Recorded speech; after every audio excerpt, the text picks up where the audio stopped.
শনিবারের সকালটা ঠিক এইভাবেই কাটলো। চলে গেলাম একটা ফাঁকা জায়গায় একটুখানি হাঁটাহাঁটি করতে, একটু গায়ে রোদ লাগাতে। অনেক দিন বেরোনো হয় না, একটু রিফ্রেশিং লাগলো ভোরবেলার হাওয়া খেয়ে। ওখান থেকে হাঁটতে হাঁটতে আমরা একটু চলে গেলাম এক জায়গায় চা খেতে, ঠিক কল্যাণী জিসের উল্টো দিকেই। একটু চা ব্ল্যাক কফি খেয়ে বাড়ি চলে আসলাম। দেখতে পাচ্ছ সবাই বসে আছে। এইভাবেই তারপরে একটু ব্রেকফাস্ট করে নিলাম।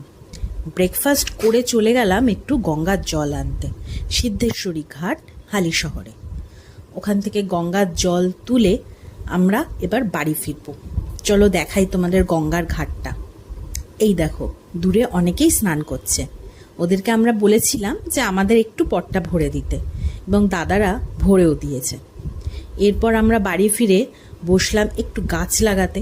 দেখা যাক, আমাদের প্রচেষ্টা প্রথম লঙ্কা গাছের।